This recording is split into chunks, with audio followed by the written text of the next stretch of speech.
Hello everyone, welcome to Hello Exam. आज मैं आप लोग को इन्वायरमेंट एंड इकोलॉजी का जो क्वेश्चन है उसको मैं कंप्लीट करा देता हूँ। देखिए, इस क्वेश्चन में समुद्री वातावरण में मुख्य प्राथमिक उत्पादन कौन से होते हैं। तो सबसे मुख्य प्राथमिक उत्पादन क्या होता है? फाइटोप्लैंक्टन। समुद्री वातावरण में सबसे इम्पॉर्टेंट जो होता है फाइटोप्लैंक्टन होता है। ये वाला क्वेश्चन नंबर 9। अब देखिए, पारिस्थितिकी तंत्र में जैविक घटकों में कौन सा उत्पादक घटक होते हैं ना? कौन सा उत्पादक घटक होता है? ये आपका हरे पौधे। हरे पौधे जो होते हैं ये उत्पादक होते हैं, ये प्रोड्यूसर आपके कैटेगरी में आते हैं। प्रथम पोषक स्तर के अंतर्गत आते हैं कौन कौन से? आपका हरित पादप। हरित पादप जो होते हैं आपके प्रथम पोषक के अंदर में आते हैं। ये क्या आता है आपका? शुरुआत में ही स्टार्टिंग में आपका ये प्रोड्यूसर के कैटेगरी में आता है। ऐसे पौधे जो प्रकाश संश्लेषण द्वारा भोजन का निर्माण करते हैं वो उत्पादक कहलाते हैं। जहाँ एक प्रकाश संश्लेषण के द्वारा अपना भोजन बनाते हैं तथा मृदा में खनिज पोषक तत्वों करते हैं, तो वहीं दूसरी ओर स्वयं के उपभोक्ताओं को शाकाहारी, मांसाहारी एवं सर्वाहारी में कैटेगरी में आते हैं। तो इसमें कौन सा है? बिचौलियों का कौन सा? बीच में कौन सा? वियोजक और उत्पादक, ये दोनों आपका बिचौलियों में अंतर आते हैं। पारिस्थितिकी तंत्र के संदर्भ में निम्नलिखित कथनों पर विचार कीजिए। स्वपोषी स्तर पर उत्पादन में प्राथमिक उत्पादन कहा जाता है। तो स्वपोषी क्या कहता है? ये आपका प्राथमिक उत्पादन में कैटेगरी में आता है, ये तो सही है। फिर द्वितीयक उत्पादक के संदर्भ में विषम कहलाते हैं, ये भी सही है। ऑटोट्रॉपिक, एक होते हैं ऑटोट्रॉपिक जो अपना भोजन स्वयं बनाते हैं प्रकाश के द्वारा। परपोषी जो दूसरे के द्वारा कंपोनेंट के सहारे रहते हैं। इसमें लेवल देख लीजिए, आपका तृतीयक उपभोक्ता सीड्स होता है, मांसाहारी होता है। द्वितीयक उपभोक्ता मांसाहारी होता है और प्राइमरी उपभोक्ता आपका शाकाहारी होता है। तो ये आपका प्राइमरी उपभोक्ता। तो यहाँ से सन एनर्जी के फॉर्म में आता है, ये प्रोड्यूसर एनर्जी ऑब्जर्व करता है, फिर मांसाहारी, फिर आपका शाकाहारी आपको ट्रांसफर करता रहता है। निम्नलिखित युग्मों में से आपका इसमें देखिए, निम्नलिखित युग्मों में से कौन सा सही सुमेलित है? हरे पौधे क्या करते हैं? पारिस्थितिक तंत्र का आपका फॉर्मेशन करते हैं। हरे पौधे पारिस्थितिकी तंत्र के सही सुमेलित विकल्प है। सर्वाहारी स्थायी स्थान है। पारिस्थितिकी तंत्र में जीवाणु जैविक अवयव है तथा ग्लोबल वार्मिंग में मीथेन आदि गैसों का उत्पादन करते हैं। अब ये क्वेश्चन नंबर 2 देखिए, आपका पारितंत्र में कौन से अपघटक हैं? अपघटक में आपका क्या होता है? मैं आप लोगों को पता, कवक और जीवाणु, ये हमेशा एग्जामों में क्वेश्चन पूछा जाता है। आप लोग इसमें कंफ्यूजन हो जाते हैं, लेकिन कवक और जीवाणु जो आपके ये आपको इसमें आप लोग को डिस्ट्रॉय करता है, डीके करता है, किसके द्वारा? प्रोटोजोआ इसमें होता है। फिर निम्नलिखित में कौन सा आहार श्रृंखला का सही क्रम है? आहार श्रृंखला का सही क्रम है आपका ए डायटम, क्रिस्टेशियाई और हेरिंग। अब इसी को ये हिंदी में मतलब आपके उसमें प्रभाव में कौन कौन सा होता है? स्वपोषी, शाकाहारी और मांसाहारी, ये तीनों प्रोड्यूसर इसमें कंपोनेंट में आते हैं। ऊर्जा का प्रवाह, अब ये ऊर्जा का प्रवाह आपका नेक्स्ट टॉपिक है।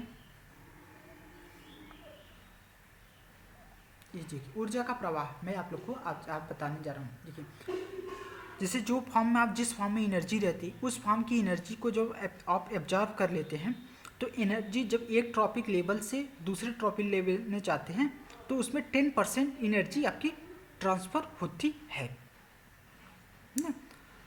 तो उसी में आपका कैसे होता है? देखिए, पारिस्थितिकी निकाय में ऊर्जा का प्राथमिक स्रोत है। प्राथमिक जो प्राइमरी लेवल होता है, प्रथम लेवल होता है, उसमें ऊर्जा का मेन सोर्स है, वो सन एनर्जी लेता है। फिर इसके बारे में क्या आता है? अब जब आप देखेंगे जैवमंडलीय पारिस्थितिकी तंत्र में ऊर्जा का प्रवाह एक ही दिशा में होता है, ये यूनिडायरेक्शनल होता है, मतलब कि एक तरफ से एनर्जी, वन फॉर्म से एनर्जी आपकी ट्रांसफर होती है। इसमें क्या क्या होता है आपका? जैवमंडलीय पारिस्थितिकी तंत्र में ऊर्जा का प्रवाह अजैविक प्रणाली से जैविक प्रणाली की दिशा में होता है। ये बायोटिक से आपका बायोटिक कंपोनेंट में गतिमान होता रहता है। ऊष्मा गतिकी में पहले के नियम के अनुसार ऊर्जा न तो सृजन हो सकती है न ही डिस्ट्रॉय हो सकती है। तो आप लोग एक फेमस स्टेटमेंट सुनेंगे, energy can neither be created not destroyed but it can be transfer from one form to another form. ये तो स्टेटमेंट सुना होगा। तो इसमें क्या होता है, एनर्जी का कुछ न कुछ लॉस होता है ना, दूसरे के जब ऊर्जा एक रूप से दूसरे में परिवर्तित होती है तो उसमें कुछ ह्रास होता है। उत्पादन में अपेक्षाकृत कम ऊर्जा का होती है, जैसे जहाँ पे एनर्जी मिलती है एनर्जी कुछ डिस्ट्रॉय होती है। एनर्जी के ऊर्जा के उत्पादन में प्राथमिक उपभोक्ता की तरफ से प्राथमिक एवं तृतीयक उपभोक्ता की तरफ से एवं तृतीयक उपभोक्ता की मात्रा में प्रभावित होता है। तो मतलब सबसे पहले सन से एनर्जी लिया, सन के बाद फिर प्रोड्यूसर, कंज्यूमर, फिर डिकम्पोजर की तरफ एनर्जी का ये आपका ट्रांसफर होता है, फिर एनर्जी का आपका ये लॉस होता जाता है ना, जिसे इसे कहते हैं 10% का आपका डिस्ट्रॉय होता चला जाता है। कंसेंट जो देखिए अब फिर ये होता है इसमें स्थानीयकृत, तो फिर ऊर्जा का प्रवाह की दिशा में प्रोड्यूसर में आपने 10% लॉ सुना होगा, 10%। लिंडमैन लॉ 1942 में 10% का नियम दिया है। 10% आप नियम इसमें समझिए क्या था। इसके अनुसार शाकाहारी जंतु उत्पादक शुद्ध प्राथमिक उपभोक्ता नेट प्राइमरी प्रोडक्टिविटी का लगभग 10% भाग संचित करता है, ताकि कोई मांसाहारी जंतु जब शाकाहारी जंतु को खाता है तो उसमें 10% ऊर्जा को संचित करता है, बाकी एनर्जी को वो डिस्ट्रॉय करता है। तब जब आप जैसे लेते हैं तो जितनी एनर्जी लेते हैं 10% अपने पास रख लेता है, उसके बाद वो एनर्जी ट्रांसफर हो जाती है। इस प्रकार से एक कड़ी में प्रत्येक स्तर पर, प्रथम स्तर पर, द्वितीय स्तर में, तृतीय स्तर पर जब 10% ट्रांसफर होगी एनर्जी तो उसी के फॉर्म में दिखेगा। उपभोक्ता में केवल 10% संचित ऊर्जा अपने शरीर में भारी रूप से रूपांतरित करता है, जैसे सन एनर्जी, इसके पास 1000, फिर 100%, 10%, 1%, 0.1%, इस तरह से एनर्जी आपका ट्रांसफर होती रहती है। सूर्य एनर्जी से लेते हैं, फिर उत्पादक, शाकाहारी, मांसाहारी, शीर्ष, सर्वाहारी, ये लेवल होता है, ये ऊर्जा का प्रवाह लेवल में होता है। हाँ, हालांकि इसमें जब आप देखेंगे कंसंट्रेशन, जो आपका कंसंट्रेशन है ये इंक्रीज करता है। कंसंट्रेशन का मतलब कि डीडीटी, जो डीडीटी है, आप जब जैसे आपका कंपोनेंट होते हैं जिससे आपके कैंसर कॉजिंग रेजिस्टेंट होते हैं, कुछ कंपोनेंट होते हैं ये आपका डिस्ट्रॉय ही नहीं होते। आप एनर्जी लिए आपके बॉडी में कंज्यूम हुआ, फिर आप यूरिन किए, एक्सक्रीट किए, आप स्टूल पास किए, उसमें आपका उस फॉर्म में जाता ही नहीं, जो आपने वेस्टेज निकाला है बॉडी से उसमें वो ट्रांसफ़र होता नहीं, वो आपके बॉडी में एब्जॉर्ब होता चला जाता है।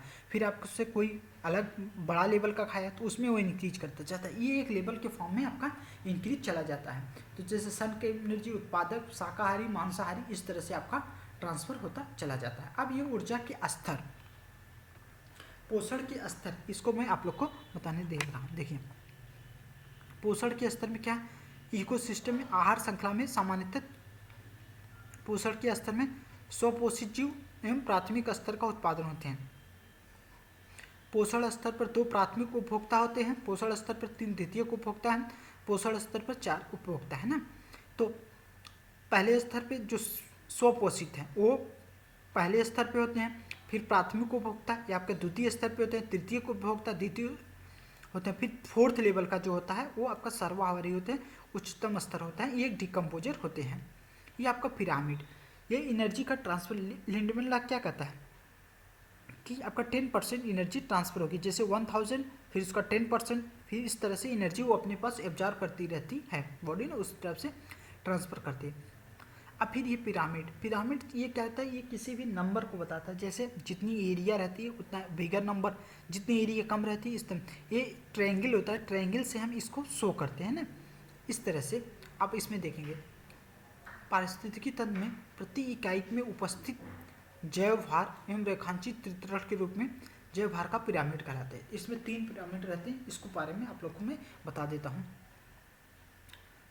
स्थलीय पारिस्थितिकी तंत्र में मतलब किसी भी तंत्र में, तो मैं एक जमीन के बारे में बात करता हूँ, उसमें कहते हैं हमेशा अपराइट सीधा, जो जमीन के वाले जैव भार, जब जैव भार का देखेंगे और जमीन पे देखेंगे तो उनका हमेशा अपराइट पिरामिड रहता है, मतलब सीधा पिरामिड रहता है। जलीय जीव का जब देखते हैं जैसे तालाब, समुद्र आदि में जैव भार का पिरामिड इन्वर्टेड रहता है, ये आपका उल्टा रहता है। ये देखिए अब आप देख लीजिए इसमें तालाब का, ये वजन का, ये आपका वेटेड का है ना। जब आप इसमें वेटेड का देख लीजिए, ये आपका वेटेड है। वेटेड में क्या करता है आपका, बड़ी मछलियाँ, देखिए सबसे ज़्यादा फाइटोप्लैंक्टन का जो प्लैंक्टन्स होते हैं उनकी जब केजी देखेंगे तो 5 kg हो जाएगा। जब आपका वेट में, जब क्रिस्टेशियन को देखेंगे या छोटी मछलियों को देखेंगे और या जब बड़ी मछलियों को देखेंगे तो इनका नंबर क्या करता है, इंक्रीज करता जाता है। तो 5, 5, 25, 100, 10। तो यहाँ पर बड़ी मछलियाँ आएगा, इनका जब वेट चेक करेंगे तो वेट इनका 1000 के अप्रॉक्स पहुँच चुका है। तो इसलिए इनका ये एरिया जो है, ये एरिया बढ़ता चला गया है, तालाब का हो गया। अब इसी तरफ से आप क्वेश्चन देखिए, पारिस्थितिकी निकाय में ऊर्जा का प्राथमिक स्रोत क्या है। आप लोग को मैं हमेशा बताया था, सबसे ज़्यादा ऊर्जा का प्राथमिक स्रोत क्या है, जो किसी भी फॉर्म में एनर्जी आप देख लीजिए, आपका सौर ऊर्जा। जैसे आपके जितने, देखिए इसका ऑप्शन सी है, जितनी भी इक्वेटर के पास कंट्री हैं सब एकदम क्यों ब्लैक ब्लैक होते हैं, क्यों, क्योंकि उस पर सन रेज ज़्यादा पड़ती है। तो जब सन रेज ज़्यादा पड़ेगी तो वो पीपल से होते हैं ब्लैक ब्लैक, क्योंकि एनर्जी का है, सब ट्रांसफर ऑफ एनर्जी। आप देख लीजिए जितने भी आपका नॉर्थ इक्वेटर के नॉर्थ में आप जब जाएंगे, नॉर्थ में नॉर्थ पोल की तरफ जाएंगे तो वो कंट्री में ऊर्जा का कम एनर्जी है, क्योंकि वहाँ पे सन रेज कम पहुँचती हैं, जिसकी वजह से वहाँ ठंडे होते हैं और वहाँ पे लेस एनर्जी की आवश्यकता होती है। अब देखिए इसमें पारिस्थितिकी तंत्र में प्रेरक बल कौन सा होता है, आपको मैं बताता हूँ। जो आपकी सोलर एनर्जी है, यही मेन फॉर्म ऑफ एनर्जी है। अब इसमें देख लीजिए, निम्नलिखित में कौन सा कथन सही है। जैवमंडलीय पारिस्थितिकी तंत्र में ऊर्जा का तंत्र में ऊर्जा का प्रवाह एक दिशी होता है। यस, जो लिंडमैन लॉ यही तो कहता है कि ऊर्जा का ट्रांसफर 10% एब्जॉर्व करेगी अपने पास और वो एक ही डायरेक्शन होगा, मतलब एनर्जी लॉस हो जाएगी लेकिन रिवर्स नहीं हो सकती। आप ये देखिए, जैवमंडलीय पारिस्थितिकी में ऊर्जा का प्रवाह एक ही दिशा में होता है। जैवमंडलीय पारिस्थितिकी में धरती पर पाई जाती है। अब इधर के क्वेश्चन में आप आइए, देखिए 10% नियम से क्या समझते हैं। ऊर्जा का खाद्य के रूप में एक पोषी स्तर पर दूसरे स्तर पर तक पहुंचना। देखिए लिंडमैन लॉ 1942 में 10% नियम 10% ला दिए। इसके अनुसार शाकाहारी जंतु उत्पादक की शुद्ध प्राथमिक स्तर नेट प्राइमरी प्रोड्यूस का 10% अपने पास संचित करता है, मतलब कि अपने पास वो 10% लेता है, बाकी को वो आगे कर देता है। जब कोई मांसाहारी जब जंतु शाकाहारी को खाता है तो वह शाकाहारी के 10% ऊर्जा को संचित करता है। समझ में आया कि नहीं। जैसे आप शाकाहारी जानवर को मैं खाए तो उसकी एनर्जी को मैं 10% ले लूँगा। मेरे पास 100 है, मैं अपने का लिया 10%, मुझे कोई खाया तो उसके पास कितने गए, मेरे का 10% गया। लेकिन एक चीज़ आप देखिए, ये आपका क्या ऊर्जा गया, लेकिन आप जब पूछेंगे डीडीटी का कंसंट्रेशन क्या है तो मेरे बॉडी का फुल टू फुल कंसंट्रेशन आपके अंदर में चला गया है। यही चीज़ होता है। आप ले दीजिए, पारिस्थितिकी तंत्र में ऊर्जा का पिरामिड क्या होता है। एनर्जी पिरामिड जो होता है हमेशा सीधा होता है। ये हमेशा क्वेश्चन है कि जो एनर्जी का पिरामिड होता है, ये इसका ये ऑप्शन है, एनर्जी का पिरामिड ऑलवेज अपराइट होता है। पारिस्थितिकी तंत्र में ऊर्जा की पिरामिड हमेशा सदैव सीधा है, कभी भी उल्टा नहीं हो सकता, क्योंकि ऊर्जा किसी भी विशेष पोषण स्तर पर से अग्र पोषण स्तर पर पहुंचती है तो प्रत्येक स्तर ऊष्मा के रूप में ऊर्जा का ह्रास होता है। जिस पिरामिड होता है तो हमेशा अपराइट होता है, क्योंकि एक लेवल से दूसरे लेवल में जाता है तो एनर्जी का लॉस होता है। फिर पारिस्थितिकी तंत्र में ऊर्जा की मात्रा एक पोषण स्तर के अन्य स्तर को स्थानांतरण के पश्चात क्या होती है, घटती है, बढ़ती है। तो एनर्जी क्या होती है, जब एक लेवल से दूसरे लेवल पे एनर्जी जाएगी तो एनर्जी का ट्रांसफर होगा ना, एनर्जी का ट्रांसफर होगा तो और एनर्जी लॉस होगी। जब एनर्जी लॉस होगी तो आपका घटेगी, एक आपका हो गया डिक्रीज। ये आपका देख लीजिएगा, इसमें इसी का थ्योरी दिया गया है आपका। अब इसमें आ जाइए, एक पारिस्थितिकी तंत्र में एक पोषी स्तर पर दूसरे पोषी स्तर पे ऊर्जा का मात्रा का, फिर वही क्वेश्चन रिपीट किया, दूसरे का ऊर्जा का जब 1% वन लेवल से दूसरे लेवल में जाते हैं तो एनर्जी का ट्रांसफर घटता है। पारिस्थितिकी तंत्र में सबसे उच्चतम पोषण स्तर कौन सा होता है, शाकाहारी नहीं, मांसाहारी नहीं, सर्वाहारी जो होता है आपका उच्चतम, ये क्योंकि दोनों लेवल का खाता है। जीव भार का पिरामिड पारिस्थितिकी तंत्र में उल्टा कब बना जाता है, उल्टा कब बनाया जाता है, आपको मैं बताता था, जब आपका जीव भार वेटेड वाला जब देखेंगे और जब जमीन पे देखेंगे तो वो अपराइट रहेगा, और जब तालाब में देखेंगे तो ये आपका उल्टा हो जाएगा। मछली वाला आपको एग्जाम्पल दिया था, क्या था, बायोमास का उल्टा पिरामिड किसका बनता है, जब आपका समुद्र जब जल में देखेंगे तो आपका ये उल्टा बनेगा। ये सब आपके क्वेश्चन है, मैं ईयर को नहीं उसमें डिसाइड कर रहा हूँ। फिर आप इधर आइए, देखिए अब आपका नया कॉन्सेप्ट क्या है, आपका जैव वानिकी एवं जैविक आवर्धन। इस टॉपिक को मैं आप लोग को करा दे रहा हूँ। देखिए इसमें क्या करते हैं, जैव वानिकी में आप देखिए, जैव वानिकी में बायोनोमिक्स, बायो प्लस नोमिक्स शब्द से बना है। बायो शब्द का तात्पर्य है जीव, जीवन से, जबकि नोमिक्स शब्द से उत्पत्ति उसका अर्थ है नियम, लॉ। तो बायोनोमिक्स शब्द का शाब्दिक अर्थ होता है जीवन के नियम से ना, कि बायोनोमिक्स आप जीवन के किस नियम से किस तरह चल रहे हैं ना, इस तरह से आपको ये बताता है। अब इसमें देखिए, जब आप पारिस्थितिकी का पर्यावरण देखते हैं तो ये प्राकृतिक एवं मूल्यों पर बल देता है, जैविक मानव पर प्रभावित करता है ना। जैसे कि उसके जीवन के नियम से आप क्या समझते हैं। फिर जैविक आवर्धन, बायो मैग्निफिकेशन, यही मैं जो आपका कंसंट्रेशन की बात कर रहा था, ये आपका अभी ये आया है ना। बायो मैग्निफिकेशन क्या करता है, जैव धातु, जब कुछ प्रदूषण आहार श्रृंखला सात सांद्रता में बढ़ते जाते हैं तो उत्तकों में जमा हो जाते हैं, तो इस घटना को हम बायो मैग्निफिकेशन कहते हैं। क्या कहते हैं, जब आपका कंसंट्रेशन प्रदूषक आहार जो आपके हार्मफुल कंपोनेंट होते हैं, जब ये आपके बॉडी में इंक्रीज चले जाएंगे तो इससे क्या होगा कि आपका डीडीटी का कंसंट्रेशन इंक्रीज करता है, जो कि नॉन बायोडिग्रेडेबल है। जब नॉन बायोडिग्रेडेबल क्यों है, क्योंकि ये आपके बॉडी में जो आप यूरिन पास करते हैं या स्टूल पास करते हैं तो उसमें ये रिलीज नहीं होता है। जब उससे रिलीज नहीं होता तो आपके बॉडी में ये कंसंट्रेशन इंक्रीज करता चला जाएगा, जिसकी वजह से क्या होगा कि आपका बॉडी में ये बायो मैग्निफिकेशन हो जाएगा। इसी के बारे में कहते हैं। आप हमेशा सुने होंगे Punjab, western UP and Punjab and Haryana में एक ट्रेन जाती है जो कैंसर पेशेंट रहते हैं, क्योंकि वहाँ पे हरित क्रांति हुआ, जो ग्रीन रिवोल्यूशन हुआ था वहाँ पे इफेक्ट हुआ था। तो वहाँ के फार्मर्स ने इस सब डीडीटी का उपयुक्त मात्रा में यूज किया, जिसकी वजह से उनके बॉडी में इंक्रीज है। तो ये कैंसर पेशेंट को यूज करने के लिए यहाँ पे क्या किया गया, इसके तरह से ये ट्रांसफ़र किया गया, ट्रेनों के द्वारा पेशेंट को लाया गया। तो ये एक हार्मफुल इफेक्ट है ना। इनका एक प्रकार से क्या करते हैं, ये बार बार अवशोषण होने के पश्चात उत्सर्जन को बाहर निकलने का असंभव हो जाता है, क्योंकि जब इनकी बॉडी में कंसंट्रेशन जमा हो जाता है तो बाहर निकलना के लिए इनके तो डीडीटी एक रसायन है जो जैविक रूप से नष्ट नहीं किया जा सकता। खाद्य श्रृंखला में डीडीटी की सांद्रण स्तर से सबसे कम होता है, द्वितीय स्तर पर सबसे अधिक तथा टर्शियरी स्तर पर सबसे ज़्यादा।